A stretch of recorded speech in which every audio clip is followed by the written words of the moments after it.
الحمد لله نحمده ونستعينه ونستغفره ونؤمن به ونتوكل عليه ونعوذ بالله من شرور أنفسنا ومن سيئات أعمالنا الرحمن الرحيم أم كنتم شهداء إذ حضر يعقوب الموت إذ قال لبنيه ما تعبدون من بعدي قالوا نعبد إلهك وإله آبائك إبراهيم وإسماعيل وإسحاق إلها واحدا ونحن له مسلمون صدق اللہ العظیم۔ محترم دوست و بزرگوں، اللہ رب العزت کا بے انتہا کرم اور احسان ہوا کہ اللہ رب العزت نے مجھے اور آپ کو اولاد جیسی بابرکت نعمت سے نوازا ہے۔ اللہ رب العزت نے سب سے پہلے تو ہمیں امت محمدیہ صلی اللہ علیہ وسلم میں پیدا فرمایا ہے، اور جو اللہ تبارک و تعالیٰ نے مجھے اور آپ کو اور دنیا میں بسنے والے تمام انسانوں کو، جن لوگوں کو دولت کی بہترین نعمت سے نوازا ہے، بلکہ سننے میں آتا ہے کہ اولاد نہ ہونے پر مستورات کے بارے میں سننے آتا ہے کہ اولاد نہ ہونے پر مستورات عورتیں کہیں سے کہاں چلی جاتی نظر آتی ہیں، بلکہ حضرت شیخ الحدیث حضرت مولانا حنیف صاحب فرماتے ہیں، شیخ حنیف صاحب لوہاروی فرماتے ہیں کہ انہوں نے کہا کہ میں نے میرے کانوں سے سنا ہے کہ ایک عورت کے بارے میں کہ ایک عورت کی اولاد نہیں ہو رہی تھی، اس کو کسی کے ذریعے معلوم پڑا کہ غیر مسلم کے یہاں جانے سے یا وہ تعویذ کرتا ہے یا اس کے معجزات کی وجہ سے یا اس کی کرم سے یا اس کی کوئی بات سے کیا ہے اولاد ہو جاتی ہے۔ وہ عورت اولاد نہ ہونے کی وجہ سے پریشان تھی، اس کی وجہ سے وہ عورت غیر مسلم کے یہاں چلی گئی۔ آپ سوچئے کہ غیر مسلم نے کہا کہ تو جب کہ اپنے حیض سے پاک ہو جاوے تو اپنے قرآن کے اوپر غسل کر لینا۔ اس عورت نے اپنے حیض سے پاک ہونے کے بعد اس نے قرآن مجید کے اوپر نعوذ باللہ اس نے غسل کیا، مگر تقدیرات کو اور مقدرات کو اللہ تبارک و تعالیٰ ہی لکھتا ہے، کچھ نہیں ہوا۔ اس سے بات پتہ چلی کہ اولاد کا دینے والا اللہ تبارک و تعالیٰ ہے۔ آج ہم اللہ تبارک و تعالیٰ قرآن مجید میں فرماتا ہے کہ میں اپنے فضل سے تمہیں اولاد کی دولت سے مالا مال کرتا ہوں، مگر تم کیا ہے گا کسی بابا کے ذریعے اس کو مدعو کر دیتی ہیں یا اس کو اس کے تابع کر دیتی ہیں کہ مجھے فلانی درگاہ سے بیٹا ملا ہے یا فلانے بابا کے پاس جانے سے مجھے اولاد نصیب ہوئی ہے۔ بلکہ ہمیں اولاد کی دینداری کی فکر کرتے لینا چاہیے کہ ہماری اولاد کیا ہے گا دیندار بن جاوے۔ اللہ کے نبی صلی اللہ علیہ وسلم کے بارے میں آتا ہے کہ ان کی بیٹی ہیں حضرت زینب رضی اللہ تعالی عنہ، کہ اللہ کے نبی صلی اللہ علیہ وسلم ایک مرتبہ مسجد میں بیٹھے ہوئے تھے، ان کا ایک لڑکا تھا، حضرت زینب رضی اللہ تعالیٰ عنہ کا لڑکا بیمار تھا، انہوں نے کہلوایا کہ ابا جان کو کہو کہ میرا بچہ بیمار ہے وہ آ جاوے۔ حضرت سعد بن ابی وقاص رضی اللہ تعالیٰ عنہ وہاں موجود تھے، وہ کہنے گئے کہ رسول اللہ صلی اللہ علیہ وسلم آپ کی بیٹی زینب نے خبر بھجوائی ہے کہ ان کا لڑکا بیمار ہے، یعنی جاکنی کا عالم ہوا ہے، کہ اس کو جاکنی نام کی ایک بیماری لگ گئی ہے۔ اس بیماری کے ذریعے انسان ایسا ہوتا ہے کہ ایک پانی کا مشکیزہ ہوتا ہے، اس کو الٹ پلٹ کر دیا جاتا ہے، تو وہ بچہ الٹ پلٹ ہو رہا تھا۔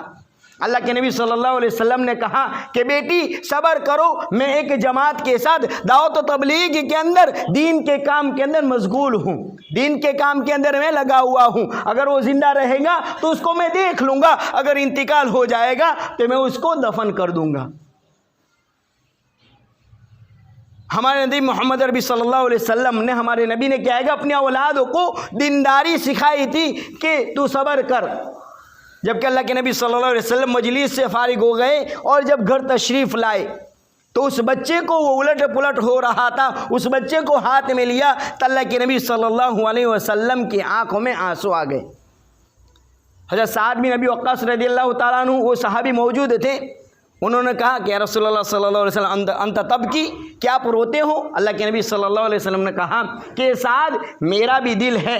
میرا دل کوئی پتھر نہیں ہے۔ حضرت سعد بن ابی وقاص رضی اللہ تعالیٰ عنہ کہنے لگے کہ یا رسول اللہ صلی اللہ علیہ وسلم میری اتنی اولاد ہے، میں نے آج تک کسی اولاد کو بوسہ نہیں دیا۔ اللہ کے نبی صلی اللہ علیہ وسلم نے کہا کہ سعد تیرا دل ہے یا اس کی جگہ کوئی پتھر ہے؟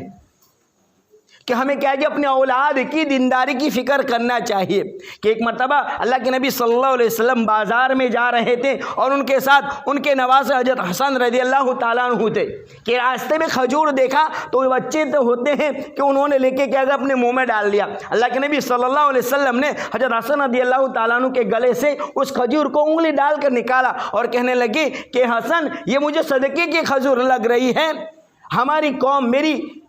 بیٹے اور میرے اولاد کے اوپر صدقہ حرام ہے۔ یہ دینداری سکھائی تھی تو بچہ بھی مان گیا۔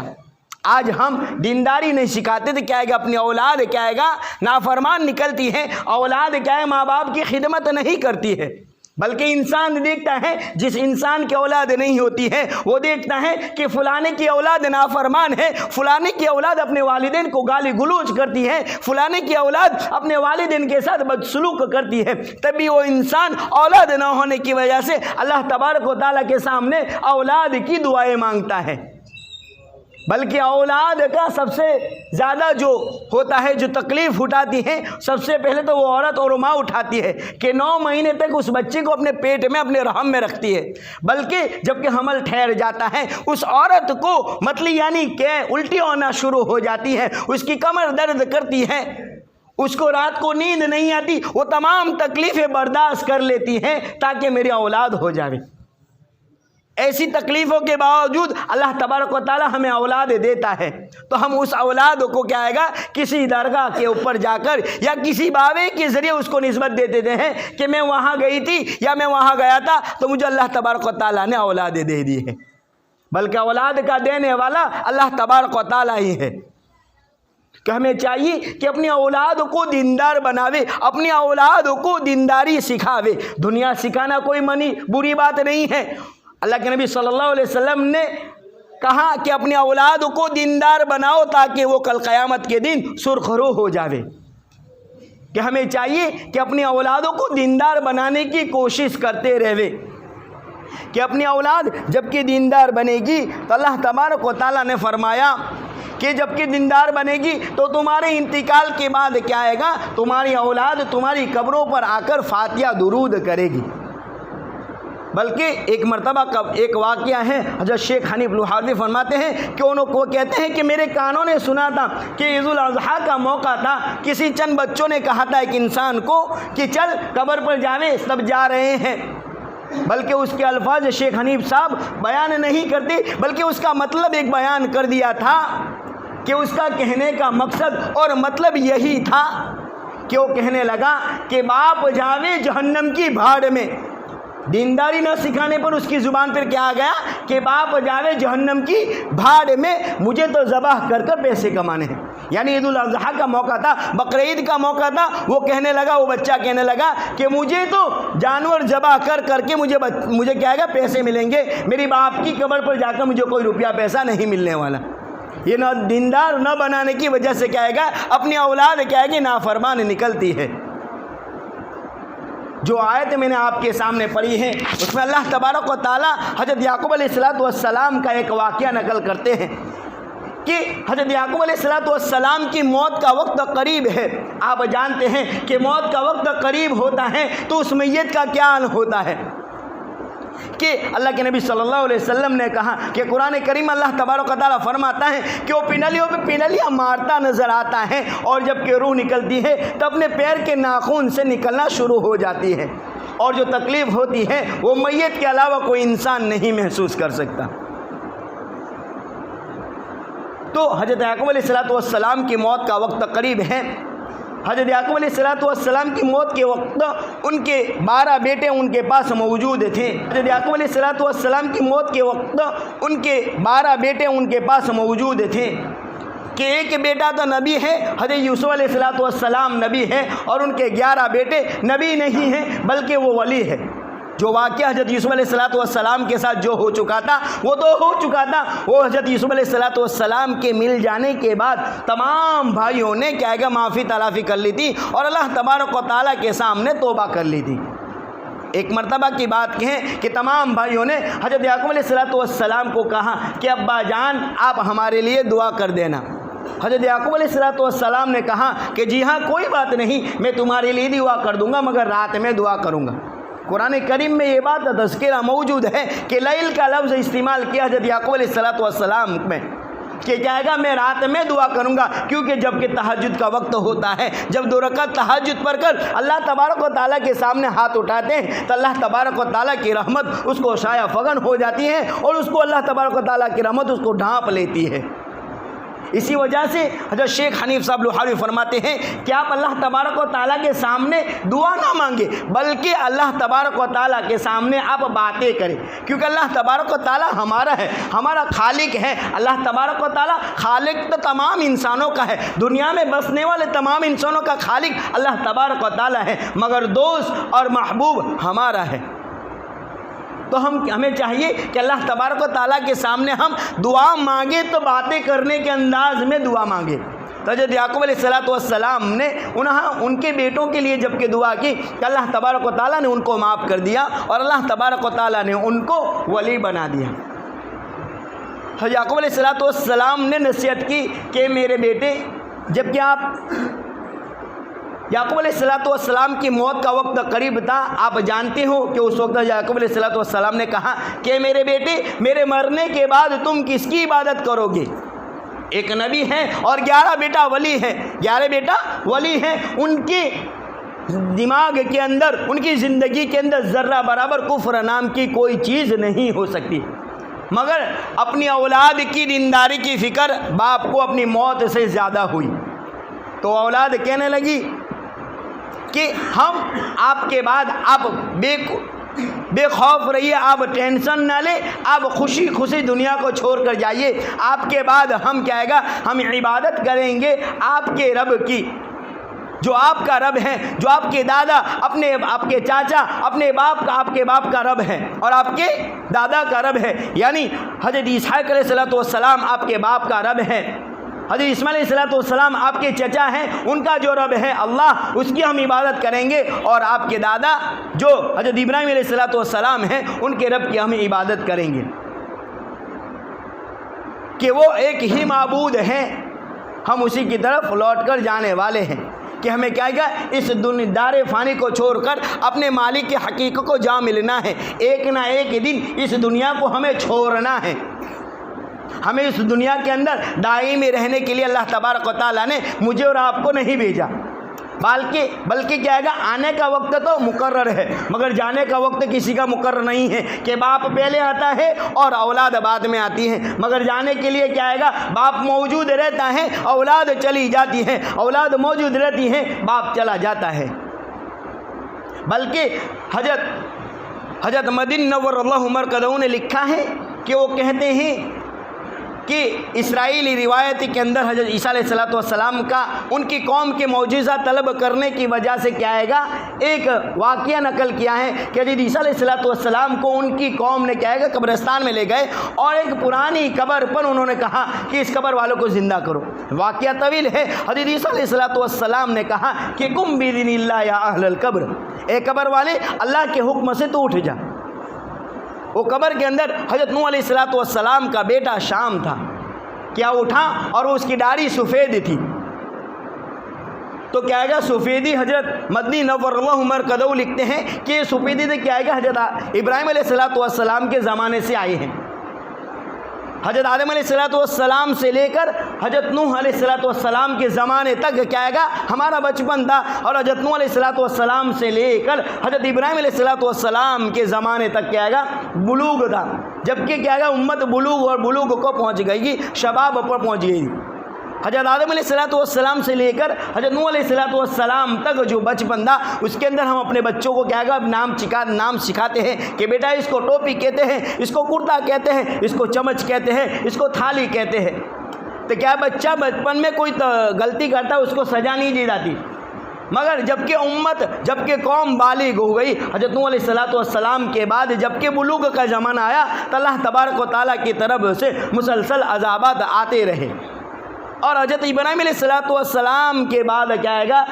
امت کیا آئے گا، بوڑھاپے پر پہنچے گئی۔ کیا پہنچ گئی؟ بوڑھاپے پر، کہ بوڑھا انسان جب کہ کام چھوٹا کرتا ہے اس کو شاباشی زیادہ ملتی ہے، کہ ہمارے گھر کے اندر ہمارے ابا یا ہمارے دادا یا کوئی بوڑھا انسان ہوتا ہے وہ تھوڑا سا کام کر لیتا ہے تو اس کو شاباشی ہم زیادہ دیتے ہیں کہ ابا جان کیا آپ نے بہترین کام کیا ہے۔ اسی وجہ سے اس امت کے آنے پر نبی اکرم صلی اللہ علیہ وسلم کے زمانے سے کیا آئے گا، یہ بوڑھاپے کے قریب تک پہنچ گئی ہے کہ کیا گا، اس امت کو نبی اکرم صلی اللہ علیہ وسلم نے فرمایا کہ اس امت کو اللہ تبارک و تعالیٰ نے شاباشیاں بہت زیادہ دی ہے، کہ ایک نماز پڑھنے پر 10 نماز کا ثواب دے دیا جاتا ہے، اور جماعت کے ساتھ نماز پڑھنے پر 27 نماز کا ثواب دیا جاتا ہے، اور رمضان المبارک کے روزے رکھنے پر اور اس کے بعد 6 روزے رکھنے پر پورے سال کے روزے رکھنے کا برابر ثواب دیا جاتا ہے، اور مہینے کے 3 روزے رکھنے پر پورے مہینے کے ثواب دیا جاتا ہے۔ اس امت کو اللہ تبارک و تعالیٰ نے کیا آئے گا، بڑھاپے کی وجہ سے کیا آئے گا، ثواب کے اندر بہت زیادہ بڑھوتری کر دی ہے۔ ہاں تو میں کہنا چاہتا ہوں کہ حضرت یعقوب علیہ السلام نے کیا آئے گا، اپنے بیٹوں کو کہا کہ میرے بعد تم کس کی عبادت کرو گے؟ تو انہوں نے کہا کہ ہم عبادت کریں گے آپ کے رب کی، آپ کے دادا آپ کے باپ کے رب کی ہم عبادت کریں گے۔ تو ہمیں چاہیے کہ اپنی اولاد کی دینداری کی فکر کرے۔ ہم دیکھتے ہیں کہ ہمارا نوجوان طبقہ ایسے ہی برباد ہوتا چلا جا رہا ہے، کیونکہ موبائل کے فتنوں میں ایسا نوجوان طبقہ لگ گیا ہے کہ ان کو نمازوں کی فکر نہیں ہے، ان کو دینداری کی فکر نہیں ہے، بلکہ ہم سوچتے ہیں، اپنے ماں باپ کو سوچنا چاہیے، ہمیں سوچنا چاہیے کہ ہماری اولاد اتنے بجے تک کہاں جاتی ہے، وہ صبح سے لے کر شام تک اسکول کالج مدرسے میں جاتی ہیں، وہ جاتی بھی ہے یا نہیں جاتی اس کی فکر ہمیں خود رکھنی چاہیے۔ اپنی اولاد کو دیندار بناؤ گے تو دینداری پر باقی رہے گی، تو ہمارے مرنے کے بعد ان کو فاتحہ پڑھنا نصیب ہوگا۔ مگر ہم نے اپنی اولاد کو دیندار نہیں بنایا تو آپ سوچ لیجئے کہ اپنی قبر کے اوپر اپنے اولاد کیا ہے کہ لات مارتی نظر آئے گی۔ اگر دینداری سکھائیں گے تو دیندار باقی رہیں گی، اور ہماری نسلیں بھی کیا ہے کہ دینداری رہے گی۔ ہماری نسلوں میں دین نہیں رہے گا تو اپنی اولاد کیا ہے کہ بیکار ہو جائے گی، اور بری باتوں کے اندر، بری عادتوں کے اندر ہماری اولاد کیا ہے کہ مبتلا ہو جائے گی۔ تو ہمیں چاہیے کہ اپنی اولاد کو دیندار بناوے۔ دنیا سکھانے کی کوئی ممانعت واقع نہیں ہوئی ہے، ہم دنیا بھی سکھاوے اور دیندار بھی سکھاوے۔ نبی اکرم صلی اللہ علیہ وسلم نے اپنی اولاد کو دیندار بنایا تھا کہ میری اولاد کو دیندار بنانا اس وجہ سے ہے کہ ان کی قسمت میں جو مال و دولت ہے، ان کی مقدرات میں اللہ تبارک و تعالیٰ نے جو مال و دولت لکھا ہوا ہے وہ تو ان کو مل کر ہی رہے گا، مگر دینداری نہ سکھانے کی وجہ سے وہ دنیا سے بیکار ہو جائے گی، اور وہ آخرت کے اندر کیا آئے گی، وہ سوال کرے گی۔ اگر انسان گناہ کرتا ہے، اللہ تبارک و تعالیٰ کل قیامت کے دن اس کو پوچھ لے گا کہ تو نے یہ گناہ کیا تھا، کیوں کیا تھا؟ اگر انسان کہے گا کہ یار اے بارک تعالیٰ شیطان میرے ساتھ لگا ہوا تھا، اللہ تبارک و تعالیٰ کہے گا کہ تو نے مجھے کہا، میرے سے دعا مانگی تھی کہ اللہ مجھے شیطانی اثرات سے بچا لے، تو نے شیطان کے اثر سے میرے پاس پناہ مانگی تھی۔ حضرت خواجہ معین الدین چشتی رحمۃ اللہ علیہ اور حضرت جنید بغدادی رحمۃ اللہ علیہ لکھتے ہیں کہ گناہ سے بچنا تیرے لیے مشکل تھا، تیرے رب کے لیے تو مشکل نہیں تھا۔ اگر ہم دعا مانگ لیں گے کہ اللہ مجھے شیطانی اثرات سے بچا لے، شیطان کے اثر سے میری حفاظت فرما، اور کل قیامت کے دن اللہ تبارک و تعالیٰ پوچھ لے گا کہ تو نے یہ گناہ کیوں کیا تھا، تو انسان کے لیے جواب دینا آسان ہو جائے گا کہ بارک تعالیٰ میں نے تو تیرے سامنے دعائیں مانگی تھی، مگر شیطان سے تو ہی نہیں بچایا۔ تو اللہ تبارک و تعالیٰ کی رحمت اس وقت ہمیں سایہ فگن کر لے گی، اور اللہ تبارک و تعالیٰ اپنے فضل سے ہمیں جنت میں داخلہ دے دے گا۔ مگر ہمیں چاہیے کہ اپنی اولاد کو دیندار بناوے، دیندار بنے گی تب جا کر ہمارے مرنے کے بعد فاتحہ درود کرے گی، اور ہماری قبروں پر دیندار اولاد ہی آ سکتی ہے، بے دین اولاد ہماری قبروں پر نہیں آ سکتی۔ اگر ہم دنیا دنیا دنیا کریں گے تو اولاد کے اپنی زندگی کے اندر دنیا دنیا کرتی نظر آئے گی، مگر اپنے باپ، اپنے والدین، اپنے ماں باپ کی قبروں پر 2 کل پڑھنے کے یا 4 کل پڑھنے کے لیے بھی وہ تیار نہیں ہوگی۔ اللہ تبارک و تعالی ہمیں کہیں سنی باتوں پر عمل کرنے کی توفیق عطا فرمائے۔ وآخر دعوانا الحمدللہ رب العالمین۔